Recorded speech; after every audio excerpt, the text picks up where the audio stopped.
भारत माता की, भारत माता की, भारत माता की। आज का ये दिन हम सब के लिए विशेष तौर पे महत्व का दिन है और इसलिए सबसे पहले तो मैं मंडल अध्यक्ष किशन जी का अभिनंदन करना चाहूँगा। किशन जी, आप पधारें, आगे आओ थोड़ा।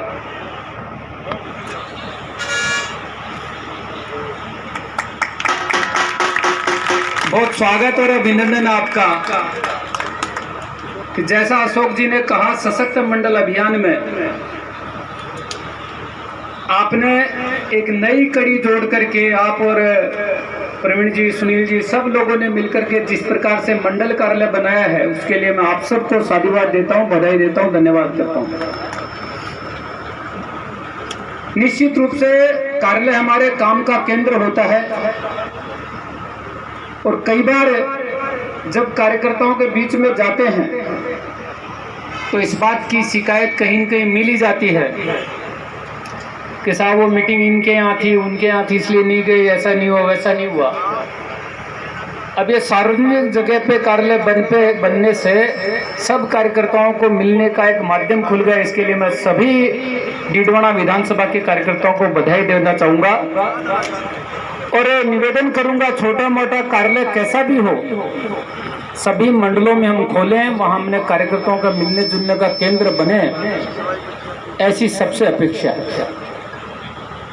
कार्यकर्ता बंधुओं, मैं लंबी चौड़ी बात आपके बीच में नहीं कहूँगा, 2-3 बातें कह के अपनी बात समाप्त करूँगा। जिस प्रकार का दृश्य राजस्थान में बना है पिछले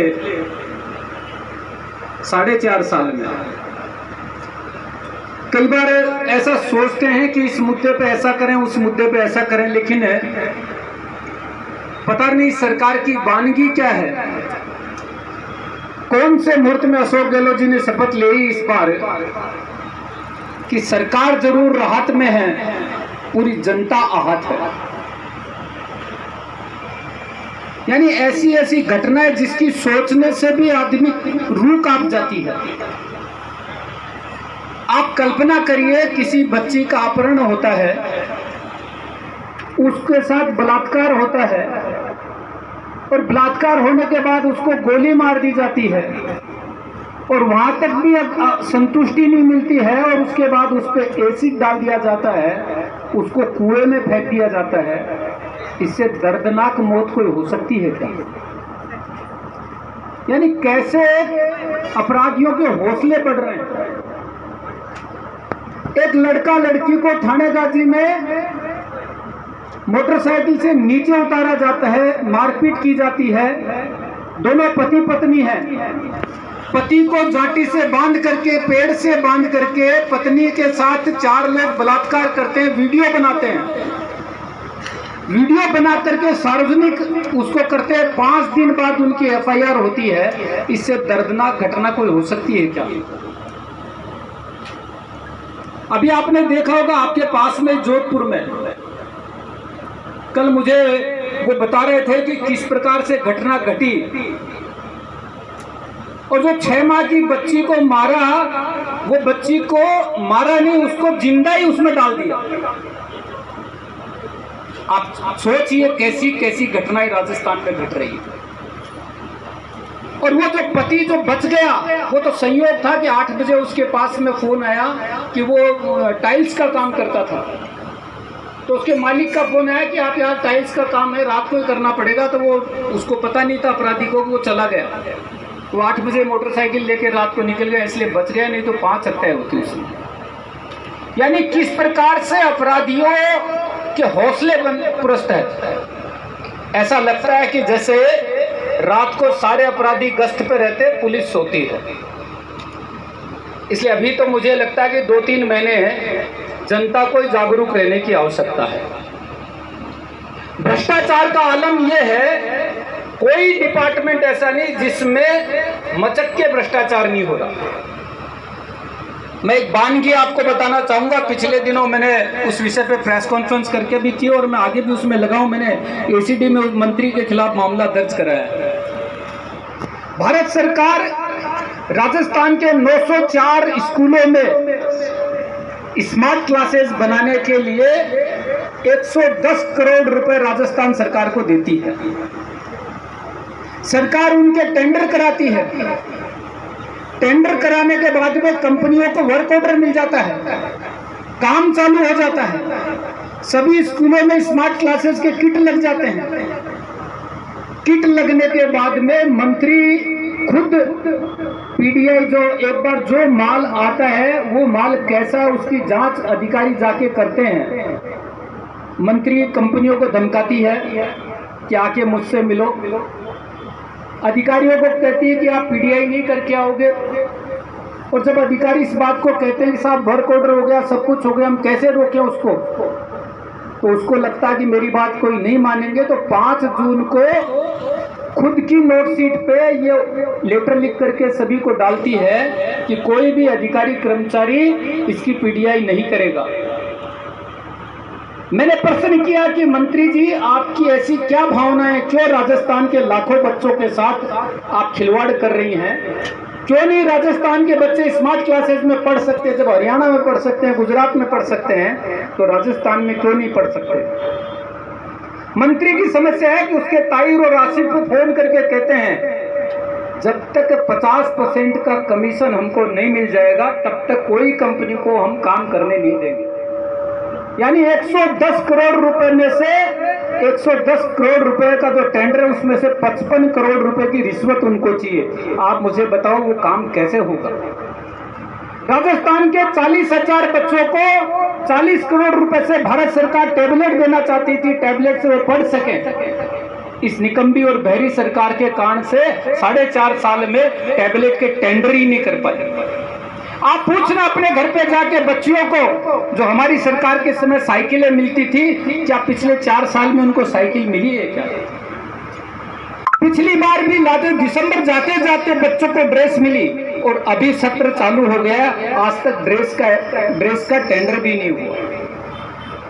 अकंठ भ्रष्टाचार में डूबी हुई सरकार।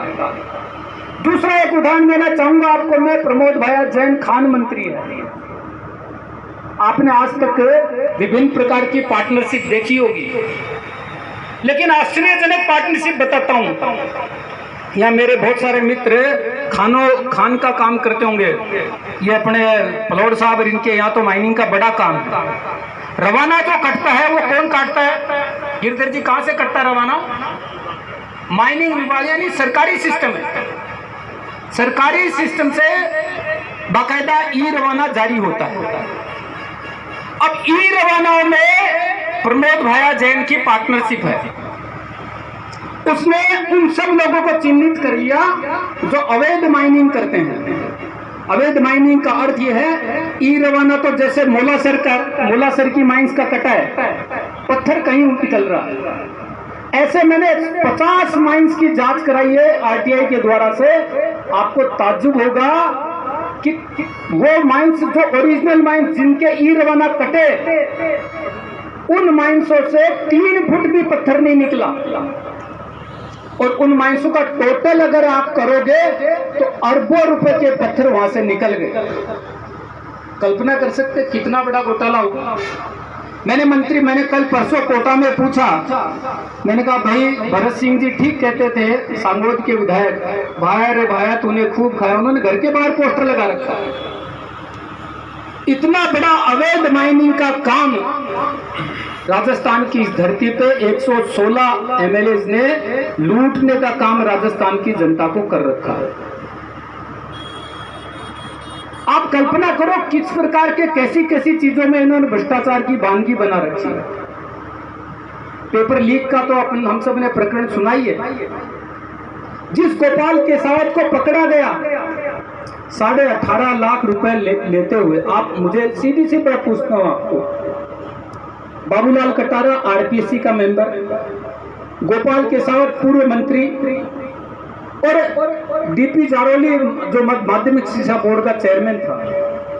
डीपी जारोली को जब बर्खास्त किया तो दूसरे दिन उसने बयान जो दिया, उसने कहा छोटी मोटी मछलियों को मारने से कुछ नहीं होगा, सरगनाओं को पकड़ो, अगर मुझे गिरफ्तार किया तो मैं सरकार के सारे राज खोल दूंगा। आज तक सरकार की एसओजी डीपी जारोली को गिरफ्तार नहीं कर पाई। क्यों नहीं कर पाई? इसलिए नहीं कर पाई कि उनको पता है कि कौन सरगना है। इस सरकार का एक मंत्री है सुभाष गर्ग, भरतपुर जिले में उसका गांव है।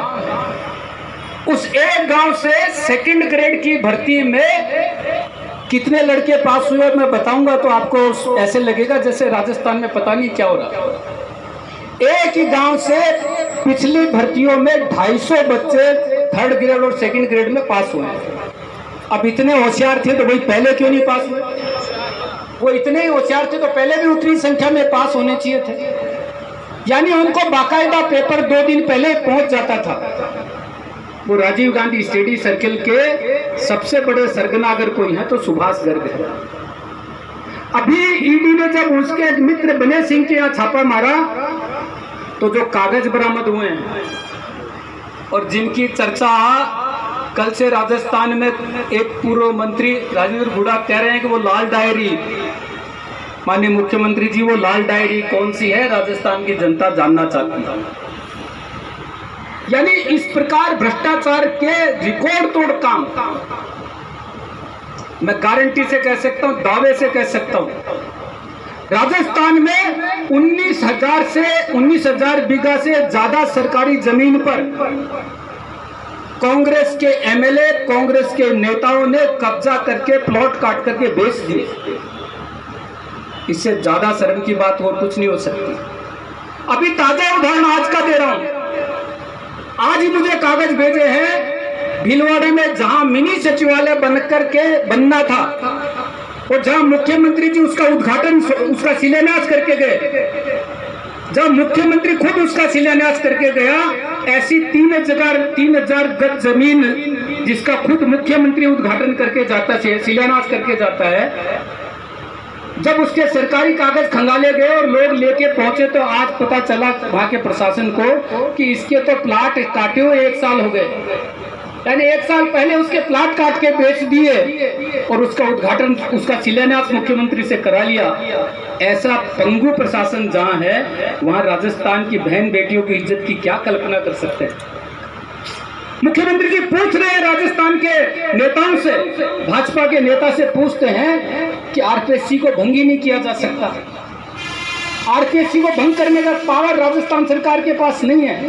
मैं आपके माध्यम से मुख्यमंत्री जी से पूछना चाहता हूं, हिंदुस्तान में कोई नियुक्ति हो, जिसको नियुक्ति करने का पावर है उसको हटाने का भी पावर है।